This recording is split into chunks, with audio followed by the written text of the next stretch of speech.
The mic is hot and the game is on. You're listening to News for the Nation podcast by Aces Nation, where we talk about nutrition, sports performance, the journey of a student athlete, and more. I'm Claire. I'm Zach. Time to level up. Welcome back, sports fans. You're listening to Aces Nation, News for the Nation podcast. Today we're going to be talking about controlling the controllables, and we'll give you a little bit of guidance as far as just generally what you can do for coaches. More of that information is for coaches, but great to know for athletes, even for parents, just to have that information about things that you can do generally to make your training or your nutrition the best it can be, right? I'm here with Claire, as always. Hello. So we hope you're doing well today. But before we get into that, I got to go into my opening opinion here. This new segment here, I guess we're doing, just really going for this. So kind of different. I'm going to play an Instagram post that I came across, I think, Monday morning. Monday or Tuesday, yeah. Yeah, it just kind of came up. And so it's... might ruffle a couple feathers here, but that's okay. Right. It's good. I'll be honest with you. I don't necessarily agree with the entire thing. That's why I have an opinion on it, obviously. But some things I can understand and I can appreciate from a certain perspective as to why they were put that way. But I want to bring it out because it's a good conversation piece. I realize I'm going to trigger some people here, but I don't really care. There's no good or bad technique, just technique that is efficient and inefficient. We can't judge the quality of a movement just based on how it looks, because different people use different strategies to move a weight from point A to point B. And one isn't necessarily better than the other. One might allow one lifter to lift a certain weight with less amount of effort, but the same technique might do the complete opposite for someone else. Check this out. Here we have three completely different looking deadlifts. We have Enrico with a long torso and long limbs, Jalen with a long torso and long limbs, and myself with a short torso and long limbs. So there's none of them that are good or bad, they're just different. And they have to be, because we can't change our bone length segments. We need to work with what we have and find a strategy that allows each one of us individually to move the most amount of weight with the least amount of effort. So she's saying that there's no good or bad lifts or movements or exercises, just efficient and inefficient.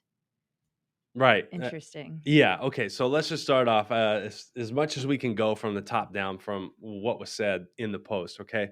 Number one, let's get this straight. Inefficient is bad when it comes to lifting weights. Okay. Anytime you have an external load and your body is in a position, specifically, she mentioned the deadlift, where it's not very advantageous for yourself from the bottom of the floor or from that beginning movement. So any inefficiency is bad. And that's put you at a higher risk of injury. Okay. So that was the first thing. Okay. And the second thing is, as strength and conditioning professionals who are certified, who have years of experience, and her being Steffi Cohen was the person who posted it. She's a doctor of physical therapy. So someone who has a lot of education, right? Who's got a great amount of knowledge, and her herself has a lot of lifting experience, being a 25-time champion power lifter. Mm-hmm. And she's also the first woman to lift 4.4 times her body weight in the deadlift. Okay. That's quite impressive. So yeah, it's very impressive, right? She can do things really well, right?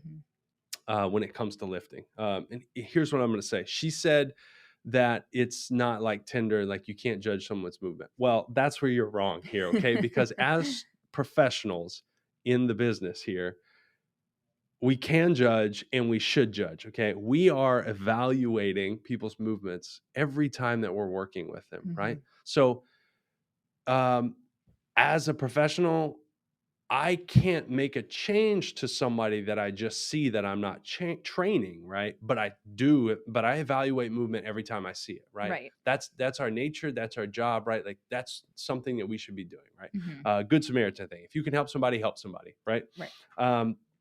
But I do agree that you should take in all the information before you start correcting. right? Or making those modifications for that person, right?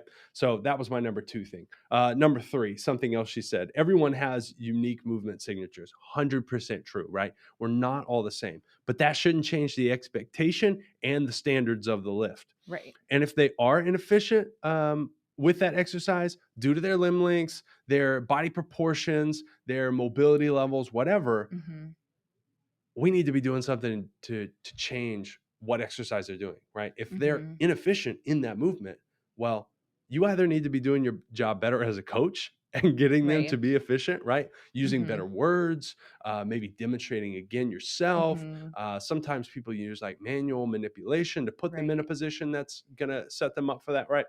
Different cues that'll make them understand what they need to be doing. Right. Or you need to choose a different exercise, right? Because there are plenty of exercises out there that are research backed that will benefit you in the same way as this one exercise that you're inefficient in, right? Like if you're not very good, conventional deadlift because of limb lengths and body positions and maybe overall experience, hey, why not try hex bar or trap bar deadlift, same name or different name, same exercise.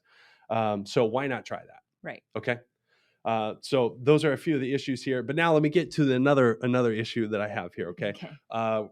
In the video for our listeners here that can't see the video, hopefully you'll go find it. But they're doing a deadlift. Okay. The demonstration at the end is a deadlift, right? Correct. Now, first of all, they're using bands. Like, well, why? Okay. They're probably more experienced in lifting. Bands. Yeah. You didn't see them, right? They're all using band resistance, right? So I believe they're stepping on the bands and doing that, right? So for everyone out there using the bands, it gives you more resistance on the way up. So as the band stretches and you get higher and higher into the movement where you should be at a better mechanical advantage, it gives you more resistance so that you're having to use more force to stand up and complete the lift, right? And then on the flip side of that, it's going to bring you down faster because as you start to reduce your force, it's going to bring you down, right? Pull you down. It finds its advantage when you start reducing your force to lower the bar. It's going to pull you down. So you're going to have to control a little bit more, right? So that's one of the things they were doing with it. But the exercise is a deadlift and the name is a dead giveaway, okay? The people in the lift were like, they went up, right? It started great from the floor on the first rep. And then after that, they just started bouncing it off the floor. Go. Using momentum basically to start the movement again. Okay. Well, that's not the lift. All right. That may be how it works in squat, because in squat, there is an eccentric phase or a lowering phase, and then you transition to upward again, right? That's how that movement works. Romanian deadlift works that way too. You start from the top, you lower to a certain extent, right? And then you come back up using that eccentric component in the lift. That's not how the deadlift works, right? And I would expect a 25-time powerlifting champion to understand that and understand what that means and how to do that movement, right? Someone who's deadlifted that much weight, more than their body weight, to understand that that's what that movement calls for. Let me refer to Newton's 3 laws here as it relates to deadlift, okay? Okay. Number 1, it's the law of inertia, okay? So that bar by itself, waiting for you to come lift it, is inert, right? Meaning that it's going to remain unchanged. It's good where it is, right? So unless you apply enough force to lift it off the ground, it's going to stay that way, okay? It's going to remain unchanged unless acted upon by an outside force, right? Which would be us at that point. Okay, number 2, force equals mass times acceleration. Just like I said, if you don't produce enough force to lift it, you ain't lifting it, okay? So you have to produce enough force. But that's where the deadlift is the most important, is right off the ground. That's where your benefit is through a deadlift, right off the ground. Get your body in the best position, brace, lift. All right. And then don't rip. No, lift. And the third one is every action has an equal and opposite reaction, right? So this is what I'm talking about with the bouncing off the ground, right? So now the bar doesn't become inert anymore, right? Like it doesn't stay still after your first rep, right? Let's say you're doing 3 reps, right? If you don't just let it rest for a second, let it become inert again, which would make the lift more difficult and include or require a higher force output because it's inert, right?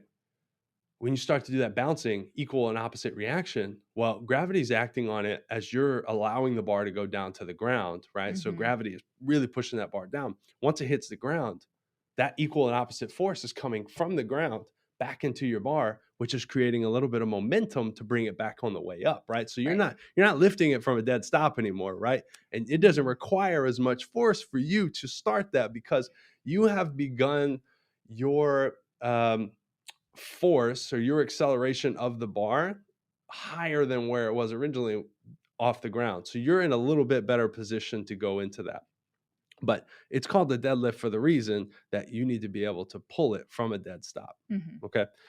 So those are my issues there. And just a great post, I think, to get people talking. Like she was right at the beginning, it triggers some people. But Mhm. honestly, yeah, it triggered me from a professional level. Like you're influencing others out there. Like, you know that you have Yeah. tons of followers Mhm. and you're telling them that everything's okay, basically. I mean, not that you said that, but you Right. But it was didn't. implied. Yeah, but you didn't say that there was such thing as bad form. And Yeah. if you're not telling people something is right or wrong Mhm. and helping them and helping educate them like you're trying to do with the post, I think you're missing the mark here. Mhm. You need to tell them that there is something as efficient and inefficient technique, how to fix inefficient technique, how to adjust your exercises if you have inefficient technique, maybe Mhm. educate on why things look differently when people do them because of Mhm. limb links, and offer something else instead of just saying there's no such thing as good and bad technique. Well, when that person has inefficient technique and you didn't tell them was bad and they get injured because they kept doing it, that's Right. on you, Steffi. That's on you. Right. Or they get injured or they're not seeing the results they want to see because they're not being efficient in what they're doing. Right. That would be the lesser of the two evils of what's happening. Right. The worst would be you're getting injured, hopefully not chronically injured, and the lesser would be you're just not progressing. Absolutely. But there's the opening opinion. Let's move on to the Yeah, let next us part. know what your thoughts are if you have any on that. Yeah, And go check out the original video if you have time. absolutely. Yeah, so let's get into what we want to talk about today. So what we mentioned before, controlling the controllables. So, yeah. I mean, I guess you could relate it to that video in a sense of like, what are the controllables you could control in that situation From a coach or from a coach? from a coaching standpoint, like you control what the athlete is doing at that point, like what exercise they're doing, sets and reps, intensities. You can control that stuff because honestly, you are the professional giving them feedback. So always, you should do an evaluation. Always, if it's somebody new that you don't know, and that evaluation doesn't have to always be controlled. I need to test you. I need to get my goniometer out and see what your, joint angles are in certain positions, right? It doesn't have to be that all the time, right? You can evaluate someone in a warm up, right? Mm-hmm. You can evaluate their movement through like a unloaded barbell like movement. If you just tell them, hey, I want you to do, 5 back squats here with this empty barbell, you just kind of let them do it and stand in a good spot where you can see everything you need to. I like a good 45-degree angle, Mm-hmm. off the knee, Yeah. you know, so I can see any valgus, I can see ankles, I can see, body shifting, I can still see, how the core is. Mm-hmm. Is it holding that stiff position as we're going throughout the movement, or we neutral spine or anything like that. So it can be, evaluation can be whatever you're best at or whatever is best for the athlete as Mm-hmm. you're going into the program, right? Because I don't know what your evaluation would be, but you need to evaluate something, Right. right? And then after that, then your program kind of formulates off of that, right? Mm-hmm. And you need to be prepared, but you also need to be flexible. Another thing, I guess, another way to say that is you need to maintain and hold strong to your principles, but you need to allow your methods to be adjustable to the athlete Mm-hmm. without losing the principles. Right. So aside from maybe that specific example, what are some controllables or things that are within a coach's control that they should be focusing on? What would you suggest? Most of the time, they control like the plan or the time frame that they're going to do something in, right? I think it's great to have a plan, a vision. Let me. I guess I can go through this stuff here. I think you need to decide what your goals are as a coach for your athletes, and let that really shape your vision for like vision, like acute, chronic, for the short term, and like what's your vision for the end of the season or the end of your training period, and like what's your vision for everything happening in between. So it's good to have a vision. Sometimes people work backwards, which is great to say like, well, that's basically what I just said. So Yeah. I said, what's your goal, What's your right? goal for the So what's season? your And end then, goal, and yeah. then how do we, where do we want to be, and then you start from the beginning, or like, how do we get there? What's the process look like along the way, right? And that's your vision. Another thing they can control is the consistency of themselves, right? Like not being swayed by a lot of the emotion and like things that pop up here or there, Right. around the schedule that you set, or around the vision that you set, right? There's a difference between being flexible and flying by the seat of your pants, right? There's a difference between that, and sometimes it takes a little nuance. Might be hard for like a younger coach who is a little more closely invested, I think, in what their expectations are, or what like how they react to certain things, to certain situations. So there's a bit of nuance, I think, that comes with um, handling situations that may arise, but being consistent in the way that they approach it, and in the way that they planned it as well. Just a lot of things. I mean, my mind's going back and forth, like from what a coach would be to also what an athlete would be in that situation. Yeah.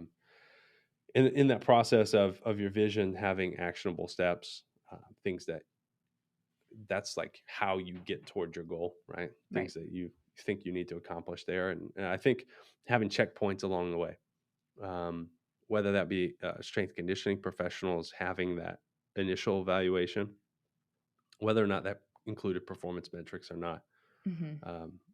If you're using performance metrics throughout, you should have a checkpoint to reevaluate or evaluate them for the first time before you go in or continue on that progress, right? Because that checkpoint is going to tell you whether you should adjust or adhere. So you need to adjust your plan because it's not leading you towards your goals, or you need to continue adhering to that plan because it is leading you towards your goals, right? So that's one thing I think. Those are some things I think coaches can control and should have in mind as they're moving from season to season, as they're moving from phase to phase, but also they should have that throughout, right? Like maybe before they get into an entire year, I need to have a vision. I need to have these goals so that I can form these things and have that fluidity of what's going to happen, but also like holding strong to what I believe is going to get us there, right? Like my principles and things like that. Yeah. Yeah.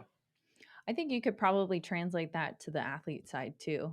Like setting goals, having a clear vision of what you want to accomplish, being consistent. I think the consistency is where a lot of athletes, or just people in general, go wrong. Of like, I liked how you mentioned there's a difference between like being flexible and not. And I was thinking about this the other day of, I think there's a difference between like being flexible and making excuses. And I think that's where people find consistency so difficult, because we can get caught up in making excuses when things don't go our way, but they fall into that category of like controllables, right? So from like a nutrition standpoint, this is generally, there are always exceptions, but generally you can control what you're eating, when you're eating it, how you're eating it, the environment you're eating it in. And so some of that is going to come from, what are you purchasing at the grocery store? Where are you shopping?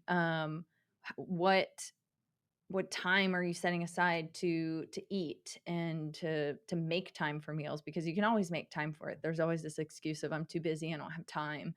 You have time, you have to make it, right? You don't have to work through lunch every day, or you don't have to, there's no, I don't have time to eat a pre-workout snack between class and practice, you have to change, right? You have Right. to walk there. Yep. There, you can drink 6 ounces of apple juice on your way there. So like, there's always that. I think there needs to be that distinction between like being flexible and maybe there is really an obstacle in your way and kind of having to pivot and adjust versus making an excuse to not being consistent because something was inconvenient.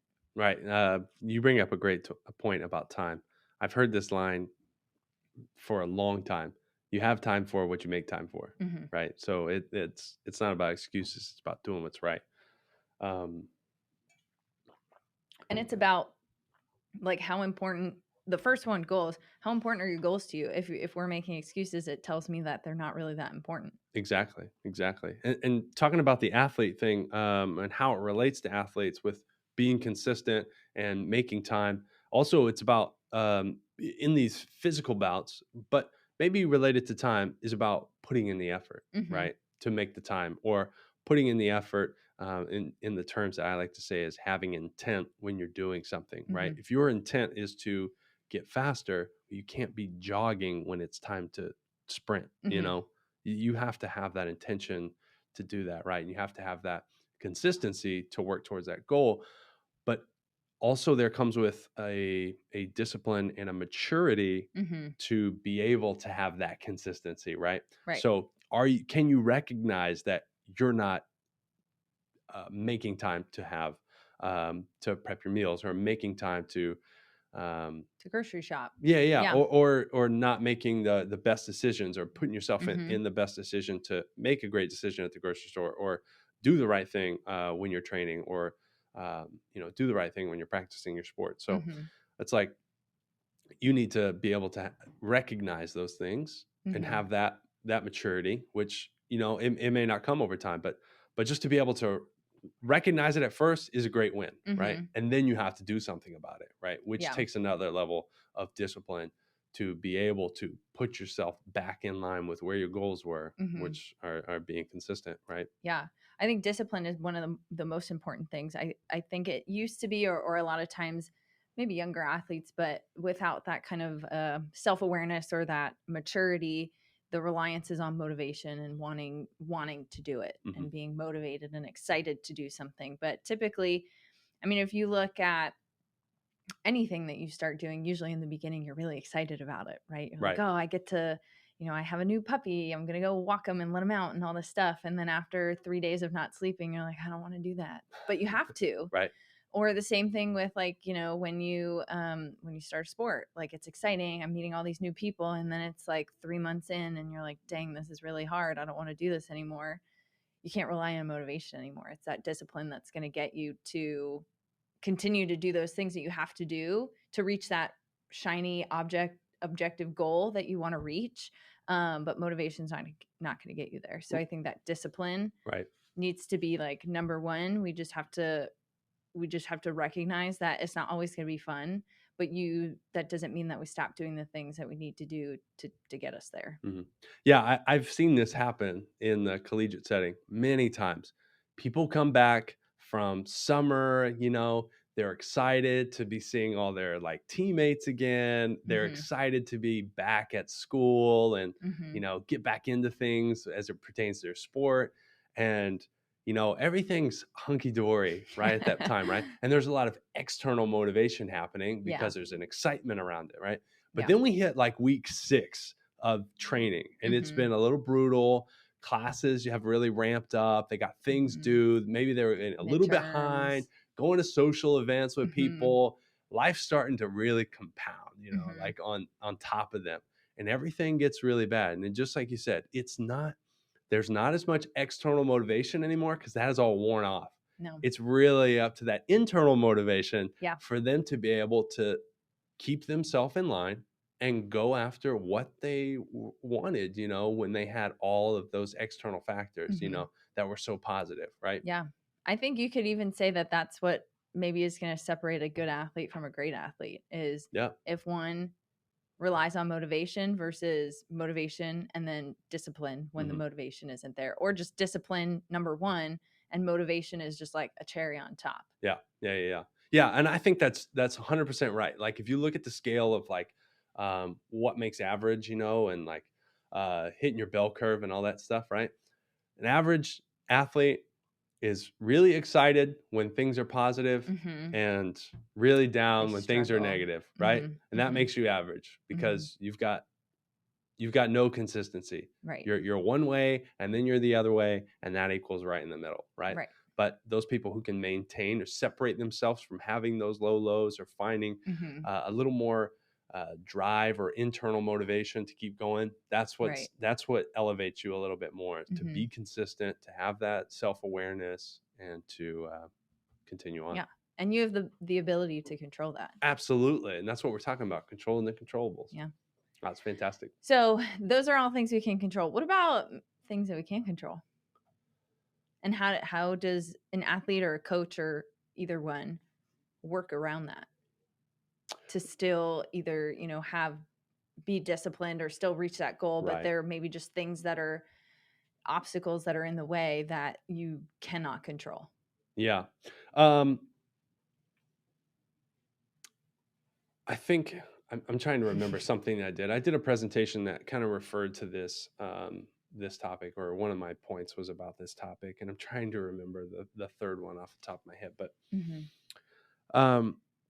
It'll come to you. as a coach, it's hard to, it's really impossible to control athletes' energy level and effort level and buy-in and all that stuff, like their investment into what's happening here with the team setting, right? Whether it be practice or this fundraising event or whatever, right? That's up to the athlete.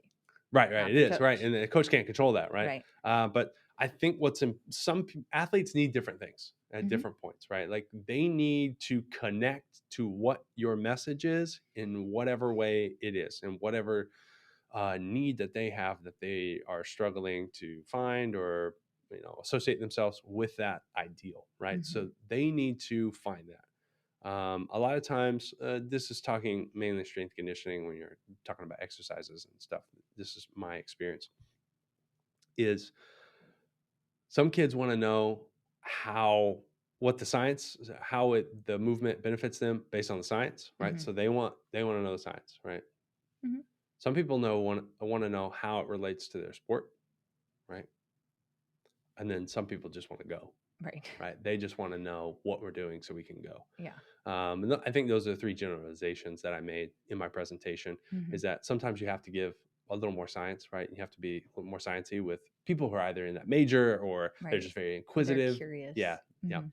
The second one, which I think is most people, they just want to know how this translates to my sport, right? Why am I doing this? Yeah, which could include a little bit of science, in there as well, where you're giving them some background of like, either this is a muscle groups that affects which are important for your sport, or this is the quality of your body that we're trying to improve, right? And this is how it can relate to your sport. And the other ones, they're just like hard workers, or I don't know, sometimes people call them blue collar people. As we're talking about this, I have former athletes just popping in my head for each of these ones. They're right, the workhorses. Yeah, they're just like, I'm ready to go, right? And you love those people because they'll just but it's nice because it's like, wow, you have 100% trust in me. That's great. Thank you. Yeah, I mean, which it's okay to be skeptical, a little bit at first. That's why you get to know people and stuff like that. But it's really great once you have a buy-in level that is like that third person. How does it relate in I'd say nutrition? It's very similar. Some people want to know what's happening in my body, what mechanism is being triggered when I eat this X food, like what's happening, and then you have to get a little bit more sciencey. Right. I would say that's very few and far in between, in my experience. And then you get I would say the middle one is probably the most of, how is this going to help me in my sport, or how is this affecting me? Why do I need to be doing this? And I would say for the most part, I would try and do that regardless, because most of the time I wouldn't want to do anything without knowing why I'm doing it. Yeah, right. So I tried to do that. And then the third one would be, some kids are just like, just tell me what to do. I don't have time to think about it. My brain can't hold any more information. So whatever you say, I'll do. You got it. Right. And then there were, there's that on the other end of the spectrum that were like, I don't care about nutrition. It doesn't matter to me. Yeah. I mean, I think you're going to get those everywhere. That's like the spectrum of attitudes towards what anything. Yeah. Literally anything. Anything, right? Like people want to know people who don't care. People want to know a lot of stuff. People want to know just a little bit of how it's relevant. Yeah. And then people who are just, like, great, let's do go. it. Yeah. So yeah, it translates the same. Oh, that's fantastic.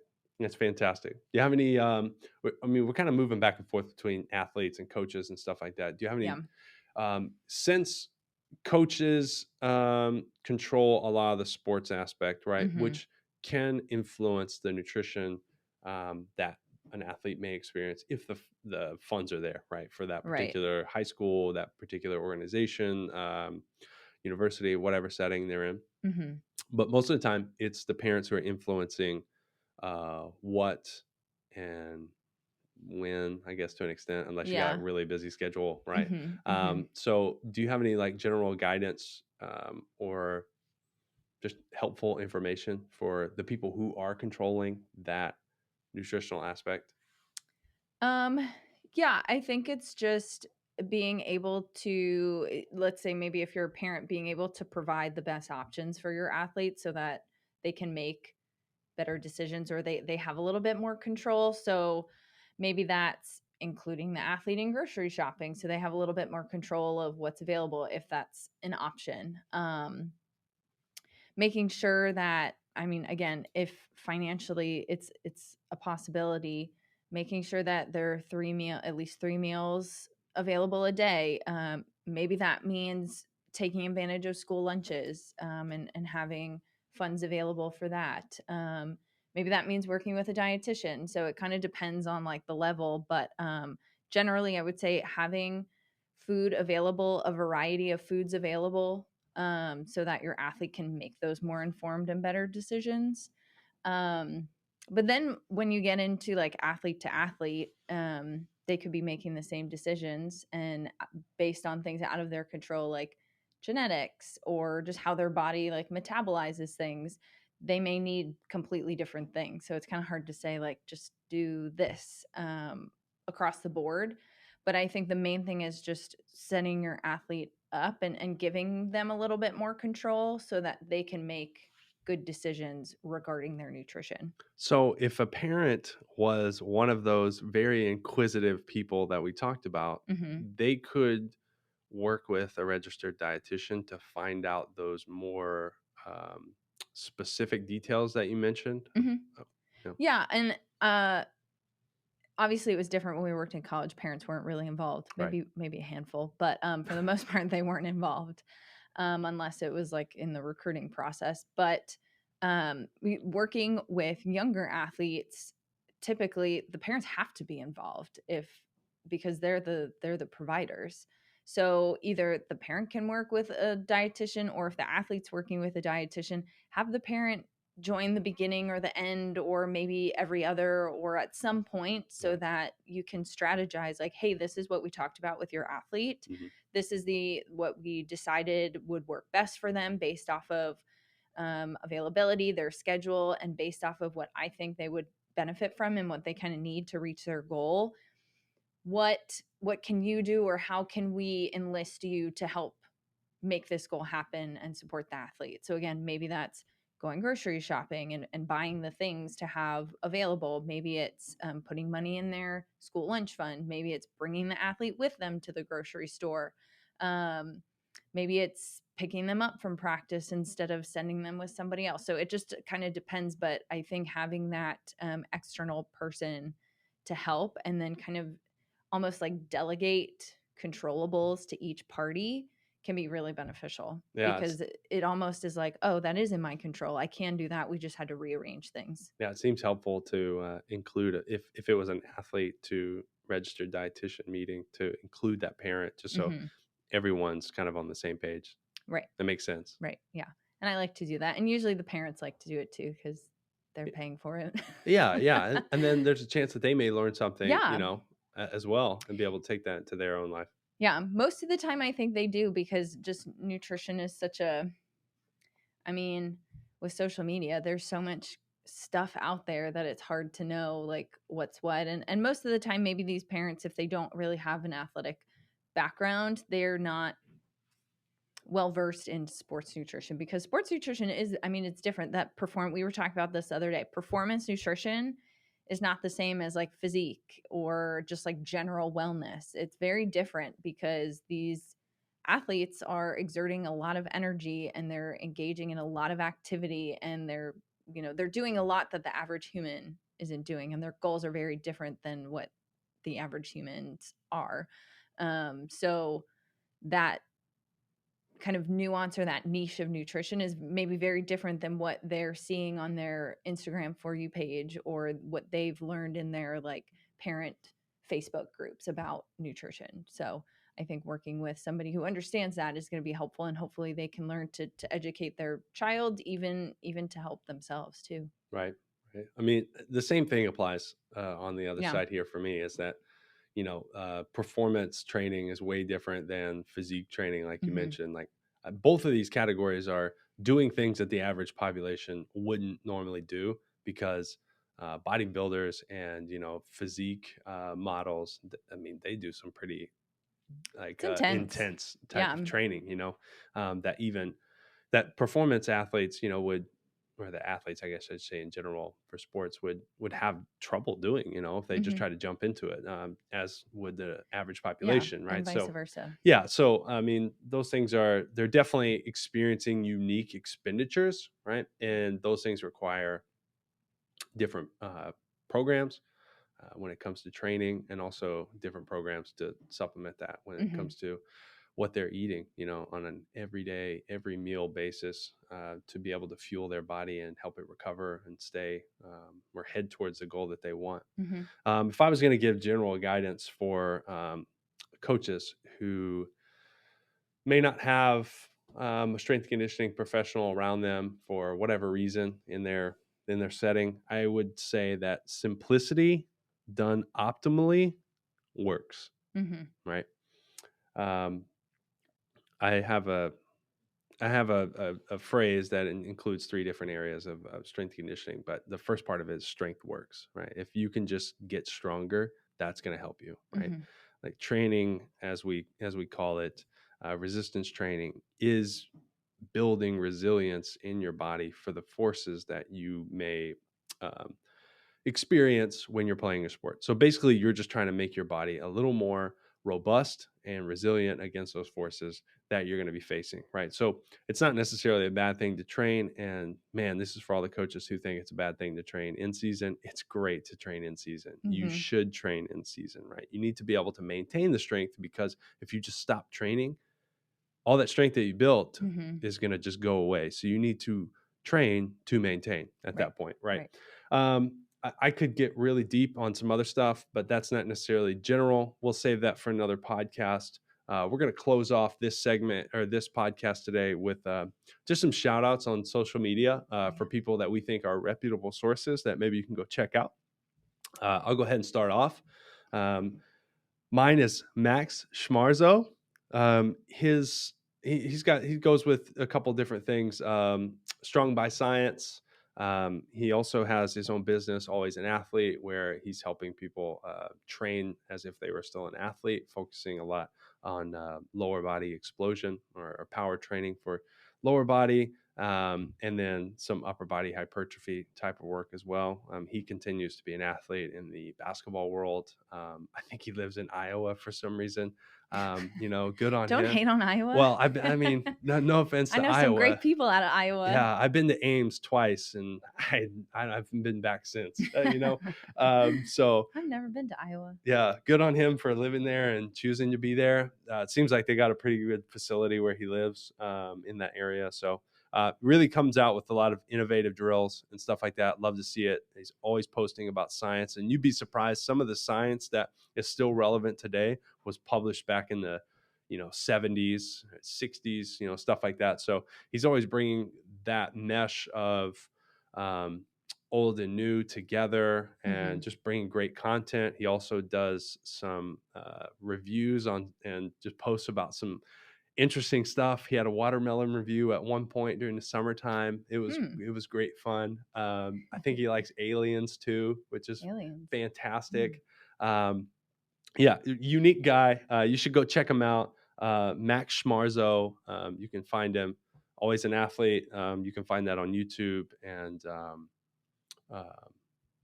Cool. Yeah, go seek Strong out by some. science. Sorry, strong by science is the other thing. I was trying to think of how Yeah, it was lined up. go Okay. seek out some reputable sources. Claire, who you got? Mine, we're probably gonna name a lot of people by the end of this podcast, whatever. But not this episode, but in general. But Right. I have Dr. Lane Norton, who's not from, but lives here in Tampa. So kind of in our backyard. Come be on our podcast if you want to. Just shameless plug. No, but he's an entrepreneur. He has his PhD in nutritional sciences. A lot of different businesses in the fitness and nutrition world. I think he has a supplement company as well. But a lot of the content he puts out on social media, a lot, if not all of it, is all research based, which I think there needs to be a lot more of. He calls out a lot of the BS that's online, a lot about nutrition.